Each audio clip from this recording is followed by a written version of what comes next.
buat ganjel-ganjel pas lagi lapar, pilihan paling pas sih sandwich ya bos. Porsinya pas, isiannya lengkap. Kalau versi western ada sandwich, versi Asia punya sajian bakpao.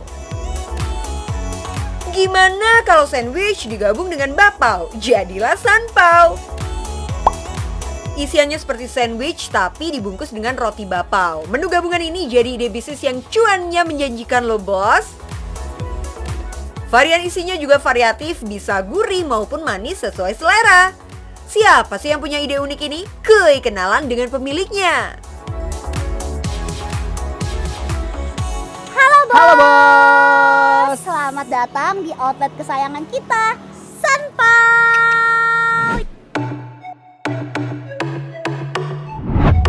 Yang hobi tiktokan pasti nggak asing deh sama Koko Tony dan Cici Vini. Secara pasangan food vlogger ini emang eksis banget warawiri di FYP. Yang buka bisnis pertama kita itu kan burger receh, dan itu kan bisnisnya cemilan ya, dan kita melihat bisnis cemilan itu ternyata banyak banget ya peminatnya ya. Benar, marketnya tuh luas banget ternyata segmennya. Jadinya kita bikin sesuatu yang Baru lagi, yang berbeda. gak pernah ada sebelumnya, gabungan antara sandwich dan bakpao yang ada asin dan manis juga, jadi Benar. bisa dinikmati oleh semua umur. Iya. Yap, inovasi produk jadi salah satu trik Koko dan Cici menghadapi dunia persaingan bisnis. Selain konsumen, inovasi makanan juga menarik minat food vlogger untuk bikin konten. Jadi makin terkenal deh produknya. Gak heran pertama kali outlet dibuka, makanan ini tuh sempet viral. Bahkan saat pembukaan outlet di Bandung, pembelinya sampai ngantri. Kita kebetulan karena kita hidup di dunia food vlogging, jadi kita tuh punya power di media sosial. Mulai dari Instagram, TikTok, YouTube. Nah, dan kebetulan aku sama Vini juga punya beberapa kenalan yang support kita ya. Kita juga terima kasih banget sama teman-teman yang selalu support kita ya kalau mengeluarkan suatu produk ya. Mereka bisa sampai dateng, bantuin nge-review produk itu gitu. Jadi emang the power of medsos lah ya kalau kata-kata orang zaman sekarang. Jadi penasaran gak sih gimana konsep Sanpao ini? Bos di rumah tim kukus atau tim panggang nih?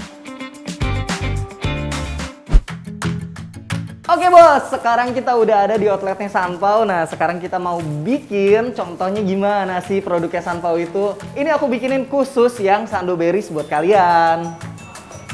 Nah ini bisa dilihat bakpao kita di steam dulu.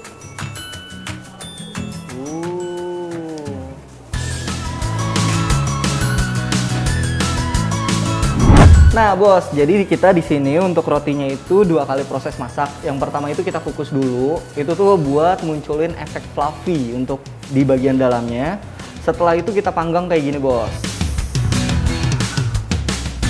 Terjawab deh, ternyata Sanpao diolah dengan 2 teknik masak. Kukus dulu baru panggang.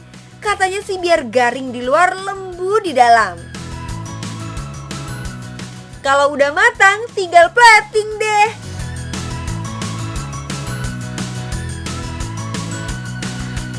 Ada varian 8 menu Sanpao, harganya mulai 18.000 sampai 25.000 rupiah. Kalau diperhatiin nih bos, yang jadi bahan utama di Sanpao ini adalah bun alias roti. Biar standar rasanya sama, roti sudah diproduksi sebelum disebarkan dalam bentuk frozen ke berbagai outlet. Bahan-bahan pembuatannya juga mudah kok bos. Ada tepung terigu, maizena, gula, dan lainnya.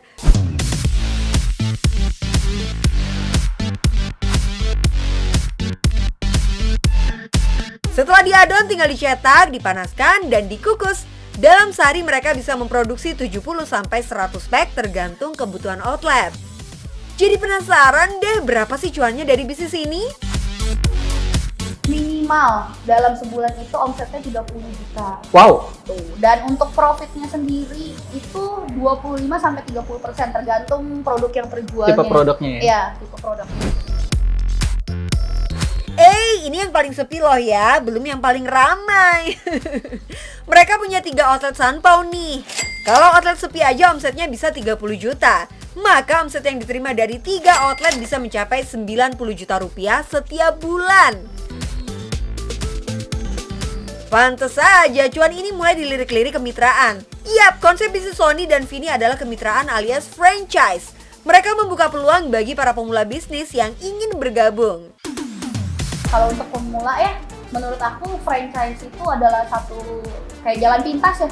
Karena untuk menjalankan suatu bisnis, apalagi F&B, banyak banget hal-hal yang kita belum tahu dari awal. Tapi kalau misalnya dari franchise itu istilahnya tinggal dijalanin aja sih Kak, semuanya udah ada, udah rapi, udah tertulis di satu buku, dan udah di training juga. Jadi kita istilahnya tinggal jalanin aja, dan marketing kan juga udah langsung dari pusat ya biasanya ya. Carilah franchise yang fondasinya kuat. Sekarang itu banyak banget orang buka franchise, tapi mereka tuh fondasinya di belakang berantakan. Hingga saat ini potensi penjualan tertinggi memang masih di online. Tapi nggak dipungkiri kedepannya konsep dine-in juga mulai menjanjikan bos. Kalau dilihat-lihat sih bisnis ini cocok deh dibuka di kantin sekolah atau stasiun MRT. Soalnya praktis banget. Oke bos, gimana nih? Kalian tuh pasti udah lihat kan semua proses yang udah kita jalanin dalam bisnis kita hari ini. Yes, seru banget kan, mulai dari tadi masuk, terus kita udah ngasih lihat cara produksinya kayak gimana, cara bikinnya kayak gimana, unik-uniknya produk kita semuanya. Buat para pemula bisnis, tetap semangat, jangan menyerah, tetap riset terus produk-produk apa yang bakalan viral, dan yang paling penting, cuan bos! Cuan bos! Siapa nih yang punya cita-cita pensiun muda terus kembali ke kampung halaman? Yuk kita belajar dari pengalaman Mas Rosul memulai bisnis telur di kampung halaman yang cuannya sampai ratusan juta. Widih, bikin ngiler ya bos. Halo bos, saya Rosul dari Amar Farm Sleman, Yogyakarta.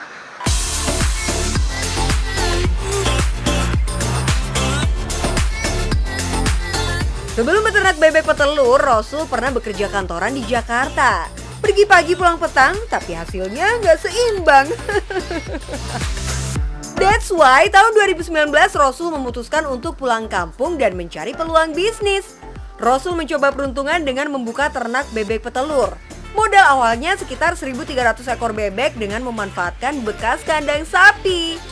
Kembali ke desa, melihat ada potensi yang bisa saya lakukan di desa, maka dimulailah dari bekas kandang sapi yang saya permak, saya reparasi sesuai untuk bebek.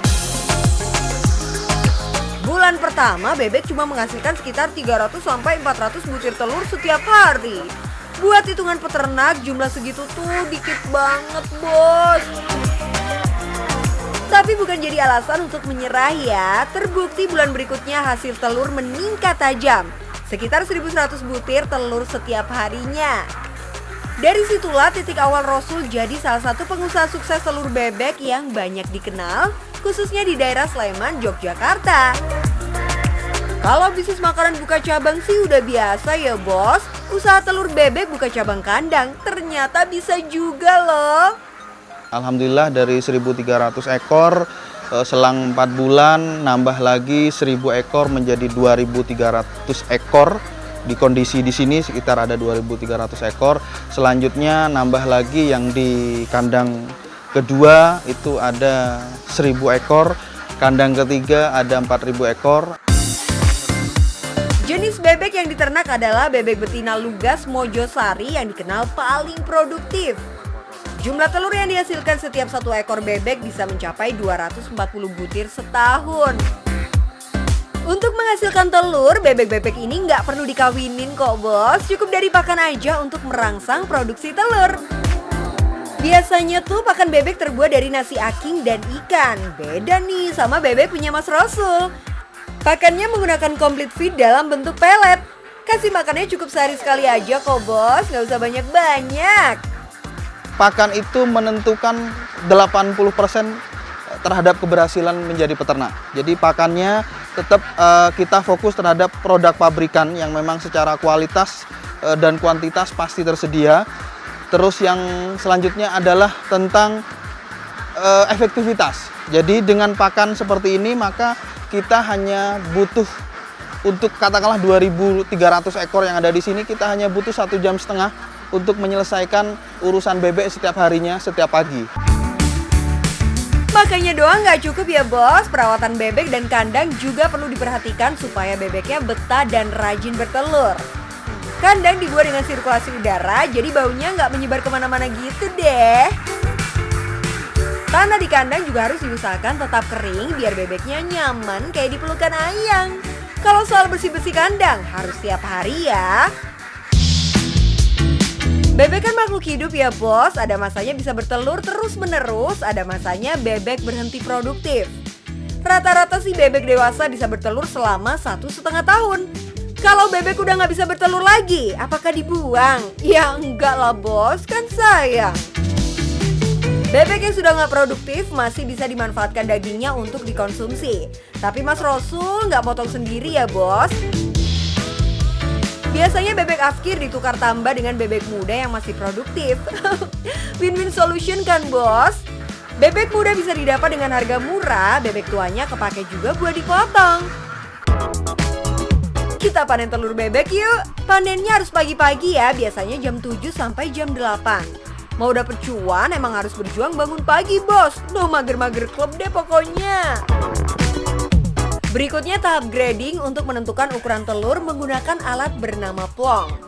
Ada 2 ukuran yang disesuaikan yaitu 4,4 cm dan 4,6 cm. Kalau sudah, telur dipisahkan sesuai dengan ukuran. Setiap hari ribuan butir telur bebek bisa dipanen. Angka pastinya berapa nih Mas Rosul? Sekalian spill harga jualnya dong. Untuk saat ini kurang lebih sekitar 6.500 sampai 7.000 per hari. Per butirnya sekitar saat ini kalau harga kontrak adalah 2.200. Kalau harga pasar mungkin lebih. Wow, so fantastis bos. Dalam sehari setidaknya ada 6.500 telur yang dipanen. Satu butir telur dibanderol dengan harga Rp2.200. Kita coba hitung yuk, satu hari setidaknya ada 6.500 butir dikali 30 hari dikali Rp2.200. Berarti omsetnya sekitar 429 juta rupiah tiap bulan. Oh my gosh, ikan kakap bos, gurih banget. Anyway, ada tips gak sih bos biar bisa kayak bos Rosul? Menjadi berwirausaha tentunya pertama adalah niat. Yang kedua kita melihat pasar. Apa sih kebutuhan pasar gitu kan. Yang ketiga adalah menyiapkan sarana tentunya. Niat, pasar, sarana. Yang keempat adalah ketekunan. 4 poin ini tidak bisa lepas. Artinya ketika kita sudah punya niat, kita lihat pasar, yang ketiga ada sarana, yang keempat adalah tekun. Nah, ini harus bergandengan. Saat ini Mas Rosul sudah punya 3 mitra dengan sistem kontrak. Minimal pasokan telur 4.000 butir per minggu sudah pasti terjual. For your info bos, sebelum diambil konsumen, telur bebek tidak boleh dibersihkan sama sekali. Hal ini menjadi tolak ukur konsumen untuk membuktikan bahwa telur bebek benar-benar asli. Buat sahabat milenial dimanapun berada, jangan pernah takut untuk memulai sesuatu. Takutlah ketika kita tidak melakukan sesuatu. Karena apapun hasilnya, itu akan bergantung kepada kerja keras kita. Jangan lupa saksikan Cuan Bos hanya di Trans 7. Oke bos.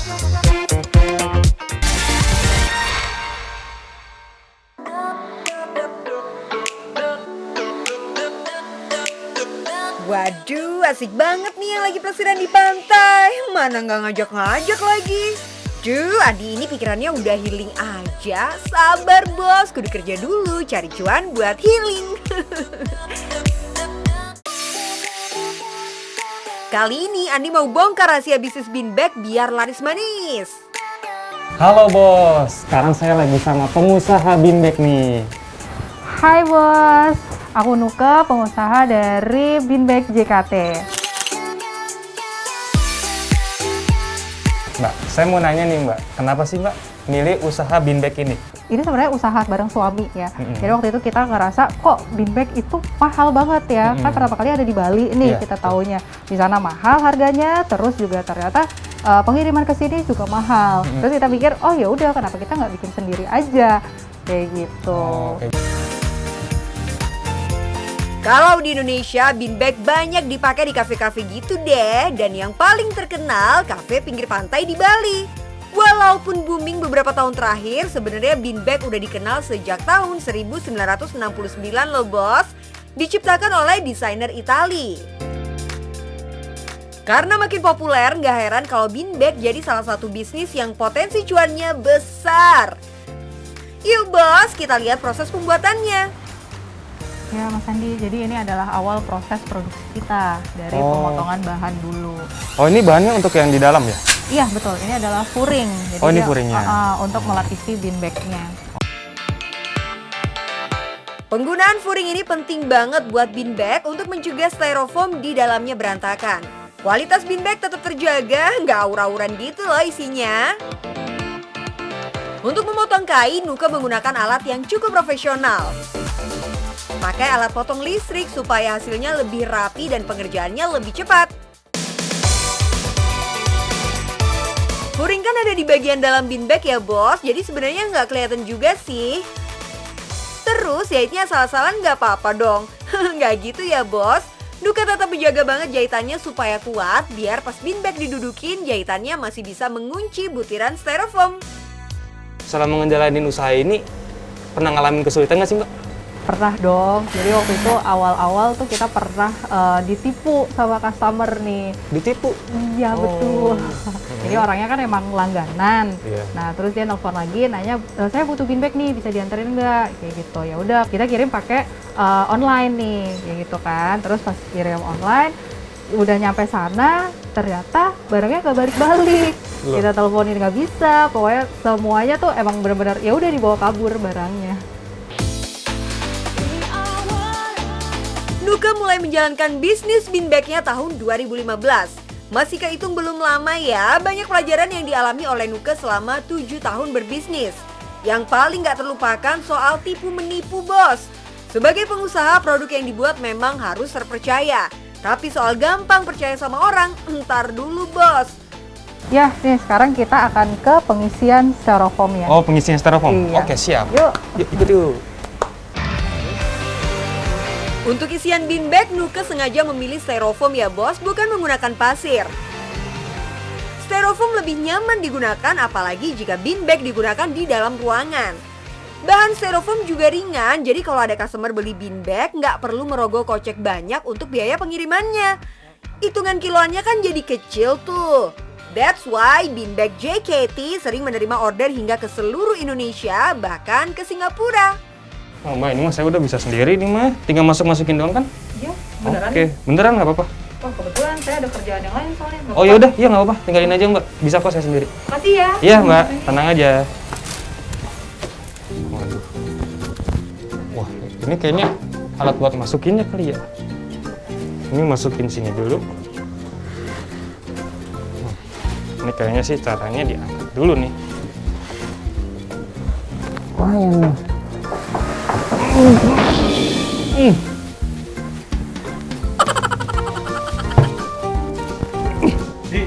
Baru Kak, nih udah beres. Gini cukup kan? Astagfirullahaladzim, Mas Andi. Kenapa Mbak? Mandi styrofoam. Tadi saya kejatuhan Mbak. Ya ampun, sampai begitu putih-putih. Ya nggak apa-apa lah Mbak. Yang penting ini udah keisi banyak. Iya, Oke? iya benar-benar. Ini Bener kan segini segini? kok. Iya, Oke, benar. Siap. Untuk menjalankan bisnis bean bag-nya, Nuke juga mengandalkan suaminya sebagai partner. Sebagai sesama lulusan broadcasting di universitas ternama di Jakarta, Nuke dan suami udah akrab nih sama peralatan pendukung untuk siaran langsung di marketplace. Jadi mereka nggak perlu karyawan khusus untuk mengoperasikan peralatan saat mau promosi secara live. Wow, klop banget ya bos. Kak mau nanya nih, waktu Mbak pertama kali buka usaha ini modalnya berapa ya? Waktu itu modalnya sih kurang lebih 2 juta. Per bulannya itu terjual berapa piece Mbak? Bean bag? Kalau untuk per bulan itu kita bisa bikin sebenarnya 300 sampai 500 pieces. 300 sampai 500 pieces. Iya. Itu harganya beda-beda Mbak? Beda-beda, karena kan beda-beda ukuran yang diminta. Gitu. Berarti omset per bulannya berapa tuh Mbak? Omset per bulannya itu Iya. sekitar 100-an sih. 100 juta. Wow, cuan banget Mbak ya? Wow, amazing gak tuh bos? Terinspirasi dari produk luar negeri untuk dipasarkan di Jakarta dan kini bisa sukses. Gimana, bos tertarik buat bisnis bean bag juga? Triknya simple kok, bos. Gunakan bahan yang mudah untuk didapat dan yang pasti sesuai dengan kebutuhan pelanggan. Bisa pilih bahan waterproof yang banyak disukai oleh customer. Gunakan styrofoam sebagai isi bean bag untuk memudahkan pengiriman ke customer. Dan setiap ukuran bean bag harus ditentukan bobot bean bagnya ya, bos. Harga jual bean bag bisa dipasarkan kisaran Rp199.000 hingga Rp700.000 dengan beragam ukuran. Dari harga jual per bean bagnya, bos bisa mendapatkan keuntungan sebesar 30% loh, bos. Bos, dalam bisnis untung dan rugi itu biasa. Yang namanya pengusaha pasti selalu berusaha. Yang penting cuan, bos.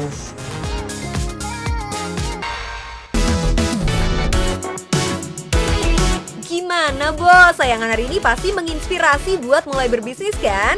Cuan Bos masih bakal terus kasih ide dan inspirasi usaha setiap Rabu sampai Jumat jam 11:30 dan Cuan Bos Weekend setiap Sabtu jam 12:30. Jangan sampai ketinggalan ya, dan yang penting, cuan bos!